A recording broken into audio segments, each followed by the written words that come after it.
नमस्कार, अपना बिहार देख रहे हैं आप और मैं हूं आप सबके साथ अनूप। सबसे पहले बात मुख्यमंत्री नीतीश कुमार की, जो एक बार फिर जेडीयू दफ्तर पहुंचे हैं। नीतीश कुमार जेडीयू कार्यालय में हैं और वो जेडीयू कार्यालय में कार्यकर्ताओं से मुलाकात भी कर रहे हैं। सीएम आज करीब 100 कार्यकर्ताओं से मिलेंगे और खबर यह भी है कि जेडीयू कार्यालय में सीएम आज एमएलसी के मनोनयन 20 सूत्री और बोर्ड आयोग के अध्यक्ष के नाम पर मंथन भी करेंगे। जेडीयू दफ्तर पहुंचे हैं मुख्यमंत्री नीतीश कुमार। लगातार संगठन की मजबूती को लेकर वो जेडीयू दफ्तर पहुंचते हैं, लोगों से, नेताओं से मुलाकात करते हैं, कार्यकर्ताओं से मिलते हैं। आज भी वो जेडीयू दफ्तर में है और 100 कार्यकर्ताओं से मिलने का उनका कार्यक्रम है। इसके अलावा संगठन को लेकर भी बातचीत होगी। 20 सूत्री और बोर्ड आयोग के अध्यक्ष के नाम पर भी आज मंथन होना है। वहीं बताया जा रहा है कि एमएलसी के मनोनयन पर भी आज विचार किया जा सकता है।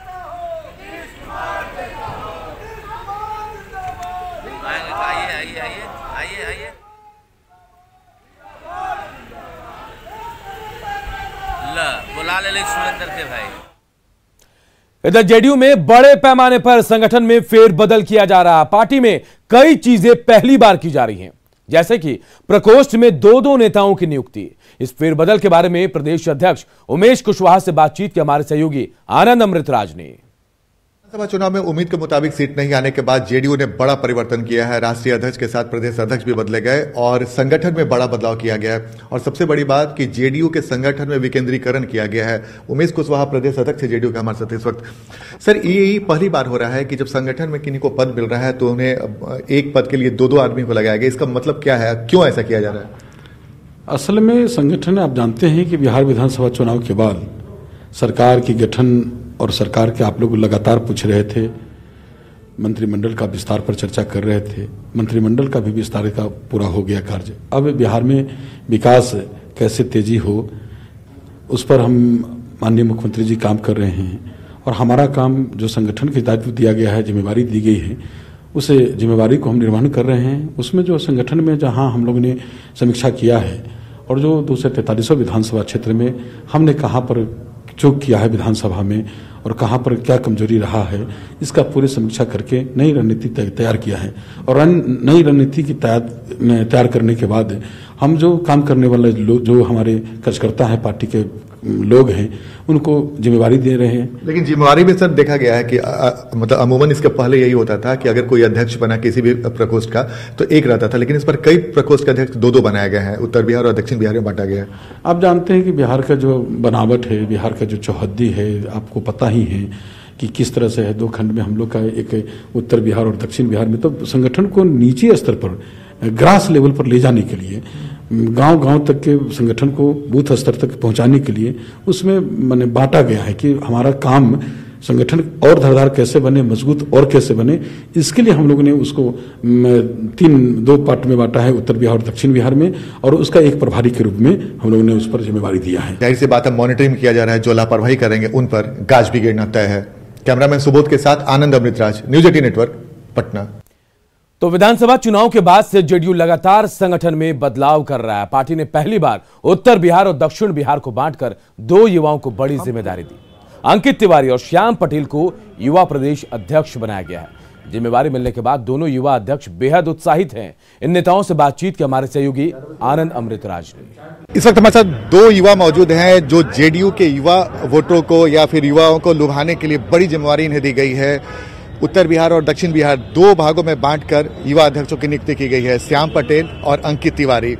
श्याम जी, आपको बहुत बहुत बधाई हो। बहुत बहुत धन्यवाद। बड़ी जिम्मेवारी मिली है। युवाओं को जोड़ने का पार्टी से क्या कुछ अभियान आपका रहेगा, कैसे जोड़ेंगे? हम लोग तो माननीय मुख्यमंत्री श्री नीतीश कुमार जी और श्री आसिफी सर के सच्चे सिपाही, तो हम लोग अभी तो भाई 1-2 दिन अभी बधाई का कार्यक्रम हम लोग पूरा जम के लेंगे। उसके बाद हम लोग यही सोचकर काम करेंगे कि जो माननीय मुख्यमंत्री श्री नीतीश कुमार जी का जो विकास किया हुआ है पूरे बिहार भर में, उसके माध्यम से सारे बिहार के युवाओं को एक साथ एक सूत्र में बांधने का काम करेंगे। जो हम लोग काम करेंगे, माननीय मुख्यमंत्री श्री नीतीश कुमार का जो नौजवानों के लिए के लिए किया गया काम है, हम लोग जो है उसको पंचायत तक ही नहीं बूथ तक पहुंचाने का काम करेंगे। और हर एक युवा को आज उनको बताना पड़ेगा कि अब जो है राज जो है आज भी लोकतंत्र है, और हम दूसरी तरफ देख रहे हैं कि लोग जो है आज भी राजतंत्र को फॉलो करने का काम कर रहे हैं। तो सबसे बड़ी बात है, हमारी दल ने ये उदाहरण दिया है कि आज एक गरीब का बेटा भी युवा का जो है नेतृत्व कर सकता है, और इस गरीब के बेटे हर एक गरीब के बेटा को भी मौका मिलना चाहिए कि वो राजनीति में आए और एक अच्छी राजनीति का जो है परिचय देने का काम करें। तो श्याम पटेल और अंकित तिवारी के ऊपर बड़ी जिम्मेवारी है कि आने वाले विधानसभा चुनाव के पहले पार्टी में युवाओं को कैसे जोड़ें, इसको लेकर इन्होंने रणनीति भी तैयार कर ली है। कैमरामैन सुबोध के साथ आनंद अमृतराज, न्यूज 18 नेटवर्क, पटना। इधर बिहार में बियाडा जमीन के उपयोग और दुरुपयोग को लेकर महागठबंधन और सरकार में ठन गई है। नीतीश सरकार के पूर्व उद्योग मंत्री और मौजूदा आरजेडी नेता श्याम रजक ने बियाडा की जमीन के हो रहे दुरुपयोग को लेकर सरकार पर सवाल खड़े किए। कांग्रेस ने भी आरजेडी की हां में हां मिलाई तो सत्ता पक्ष जांच का हवाला दे रहा है।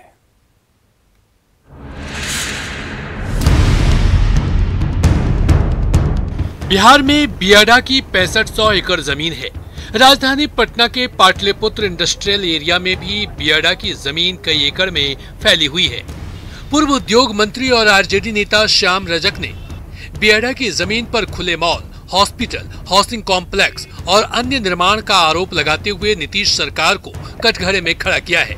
श्याम रजक ने कहा कि उन्होंने बतौर उद्योग मंत्री रहते बियाडा की जमीन पर उद्योगों को छोड़कर दूसरे तरह के कामों पर जांच के आदेश दिए थे, लेकिन उनके मंत्री पद से हटते ही न केवल ये जांच बल्कि जांच रिपोर्ट भी ठंडे बस्ते में चली गई।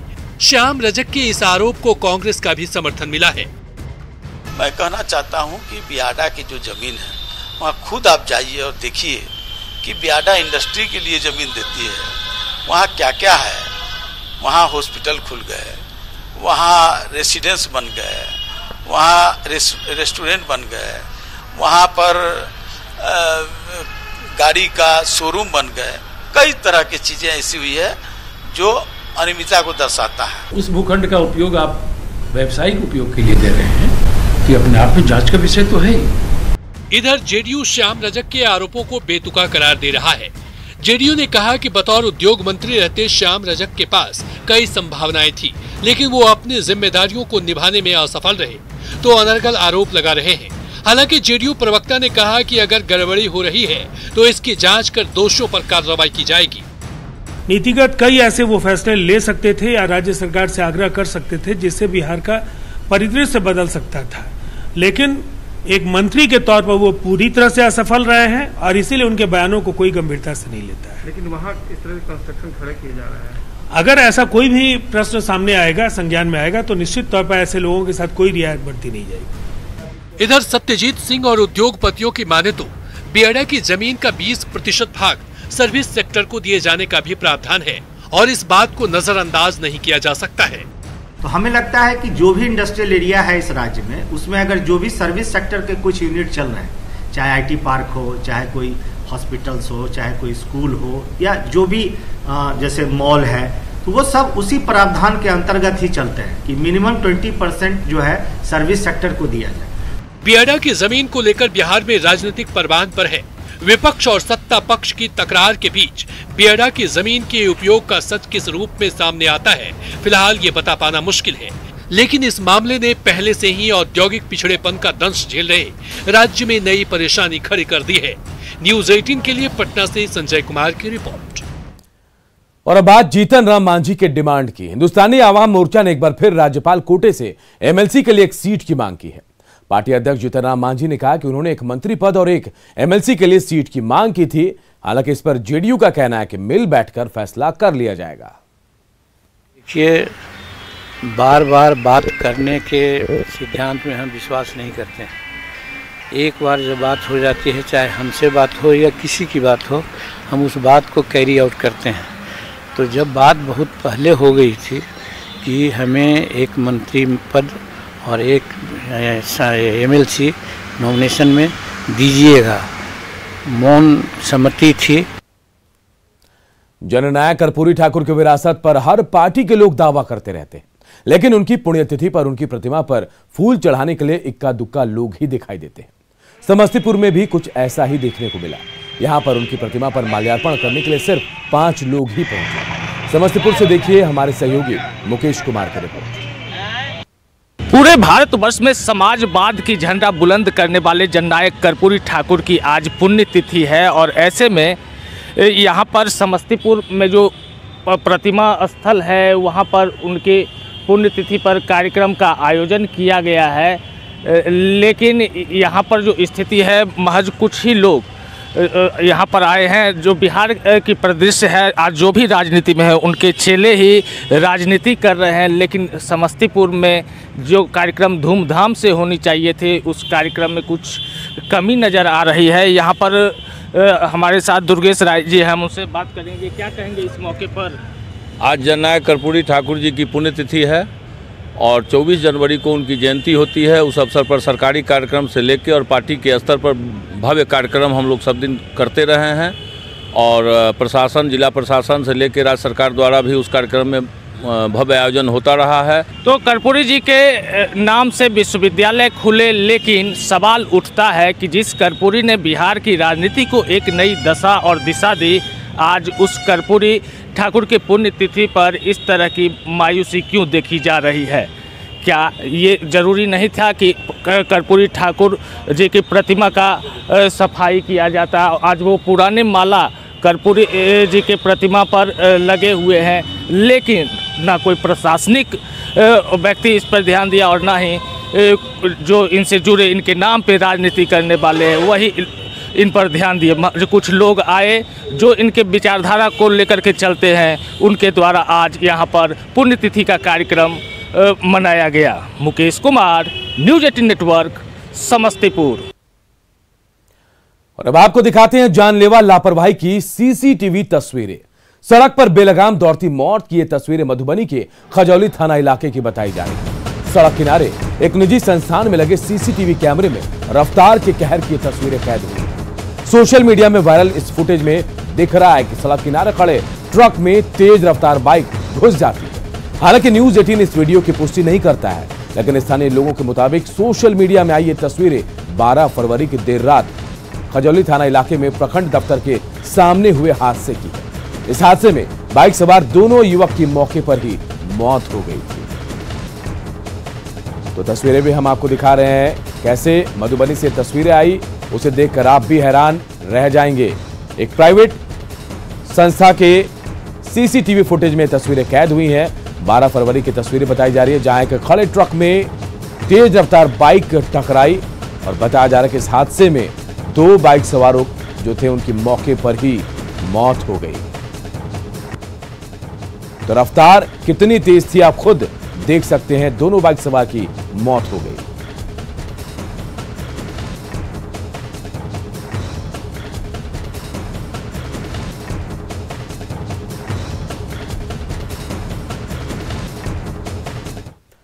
इधर गोपालगंज में जहरीली शराब पीने से 2 मजदूरों की मौत की आशंका के बाद प्रशासन हरकत में आया है। डीएम के आदेश पर मंझौलिया के मठिया गांव में छापेमारी की गई। हालांकि इस दौरान शराब की बरामदगी नहीं हुई। डीएम ने कहा कि जांच चल रही है और दोषी पाए जाने वालों पर लापरवाही बरतने के खिलाफ जो है कार्रवाई भी होगी। पोस्टमार्टम रिपोर्ट के बाद जांच के लिए सुरक्षित रखा जाएगा बिसरा रिपोर्ट।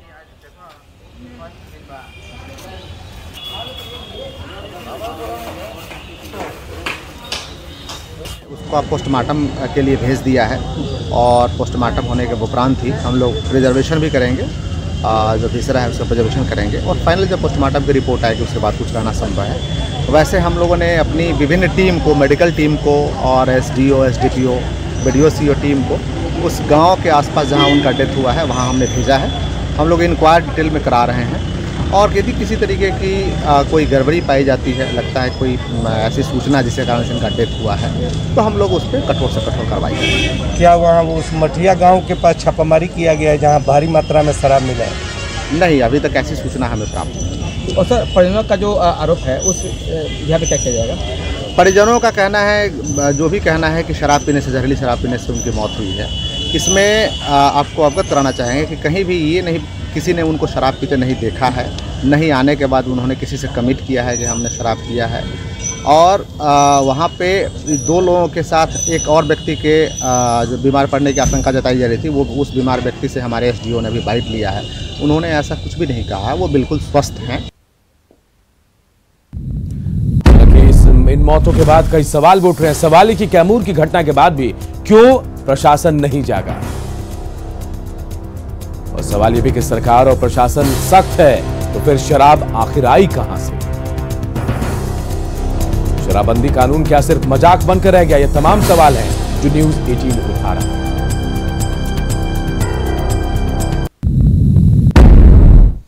इधर बेतिया में आदमखोर बाघिन को पकड़ने की सारी कोशिशें नाकाम हो रही हैं।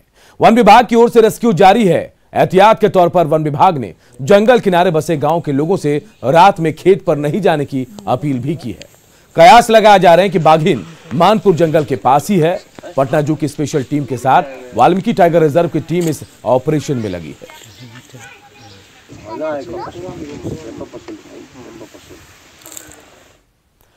पटना में आर ब्लॉक दीघा पथ के बन जाने से पैदल चलने वालों को आसानी होगी। कोई ओवरब्रिज नहीं होने के चलते पैदल यात्रियों को यहां परेशानी होती थी, लेकिन अब इस पर नया फुट ओवरब्रिज बन रहा है जो अगले महीने तैयार हो जाएगा। निर्माण कार्य का जायजा लिया हमारे सहयोगी रविश नारायण ने। आर ब्लॉक दीघा पथ पे पैदल चलने वालों की मुश्किलें जो है वो आसान होने वाली है। यहाँ पे पहले आपको बता दें कि आर ब्लॉक और दीघा जो 6 लेन है, यहाँ पे पैदल गुजरने वालों के लिए कोई कट नहीं था, जिनके कारण काफ़ी लंबा घूम के जाना पड़ता था और खुले सड़क पर पार करना पड़ता था, जिसके कारण हमेशा एक्सीडेंट का खतरा रहता था। लेकिन एक अच्छी तस्वीर जो है ये आपको बताते हैं कि देखिए यहाँ पे फुट ब्रिज जो है वो यहाँ पे तैयार किया जा रहा है, और इस फुट ब्रिज के तैयार हो जाने के बाद जो इस पार से उस पार जो जाने वाले जो लोग हैं वो पार हो सकेंगे, उसकी आसानी हो सकेगी। और काम जो है काफ़ी तेज़ी से लगा हुआ है। आने वाले कुछ दिनों में ये फुट ब्रिज जो है वो बन करके तैयार हो जाएगा, जिसके कारण जो लोग हैं वो आसानी से दूसरे तरफ सड़क को जा सकते हैं। सर, ये फुट ब्रिज कितना आसान बनाएगा आपकी ज़िंदगी को? बहुत आसान बनाएगा, बहुत आसान बनाएगा, जो कि सुविधा हर आदमी, महिला से लेके बालिका से लेके बच्चे से लेके बूढ़े तक के सबके लिए जैसे सही है। पहले कितनी मुश्किल होती थी? बहुत मुश्किल होती थी। उधर से स्पीड से गाड़ी आने में, पार करने में बहुत मुश्किल होती है। अब बन जाने से बहुत सहूलियत होगा। एक्सीडेंट का भी खतरा बहुत है, बहुत ज़्यादा। देखिए यहाँ पे जो मैकेनिक है काम कर रहे हैं, आप इसी में काम कर रहे हैं? जी बिल्कुल। क्या कर रहे हैं अभी? वेल्डिंग कर रहे हैं? यहाँ पे वेल्डिंग कर रहा हूँ सर। और ये कितने तेजी से काम लगा हुआ है? ये सर डे और नाइट दोनों में काम चल रहा है। ऑलमोस्ट मार्च या अप्रैल के स्टार्ट तक, मार्च एंड तक स्टार्ट हो जाएगा ये ब्रिज। ये ब्रिज हो जाएगा स्टार्ट? बिल्कुल। और पूरे दिन रात दोनों समय काम चल रहा है? बिल्कुल सर। तो ये अच्छी बात है, इन्होंने बताई कि ये काम जो है वो दिन रात काम यहाँ पे लगा हुआ है, और कोशिश इस बात की जा रही है कि मार्च के लास्ट तक या अप्रैल के पहले सप्ताह तक ये फुट ब्रिज जो है वो पटना वासियों को मिलेगा, जिससे जिंदगी और आसान बनेगी। कैमरा पर्सन अजय दुबे के साथ रविश नारायण, न्यूज 18 पटना। भोजपुर जिले में 53,765 परीक्षार्थी मैट्रिक की परीक्षा में शामिल हो रहे हैं। कदाचार मुक्त परीक्षा को लेकर दावों के बावजूद परीक्षा शुरू होने से पहले आरा में छात्र चिट पुर्जा तैयार करते दिखे। वहीं टाउन हाई स्कूल में तो कोविड नियमों का पालन ही नहीं हुआ। हम 2 तस्वीरें आपको दिखा रहे हैं। इन दोनों तस्वीरों में आप देखिए कि कैसे बगैर मास्क के छात्र परीक्षा केंद्र में दाखिल हो रहे हैं और सोशल डिस्टेंसिंग की कैसे धज्जियां उड़ाई जा रही है। दूसरी तस्वीर जो है, इस तस्वीर में देखिए परीक्षा से ठीक पहले छात्र चिट पुर्जा तैयार करने में व्यस्त नजर आए, और उनकी ये व्यस्तता जो है न्यूज 18 के कैमरे में कैद भी हो गई। रोहतास में बोर्ड परीक्षा केंद्र से एक हैरान करने वाली तस्वीर सामने आई। सासाराम के उच्च विद्यालय चौखंडी पथ रोजा रोड स्थित परीक्षा केंद्र पर परीक्षार्थियों के जूते खुलवा दिए गए, जबकि इस बार जूते खुलवाने के नियम नहीं है।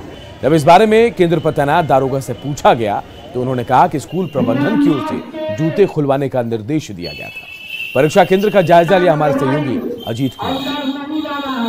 विद्यालय लोग का समिति का आदेश है सर, विद्यालय वाले लोग खुलवा रहे हैं। विद्यालय वाले लोग खुलवा रहे हैं। मुजफ्फरपुर में अपराधियों ने एक घर को उड़ाने की कोशिश की है। बदमाशों ने दिल्ली में रह रहे एक वकील के घर को सिलेंडर बम से उड़ा दिया।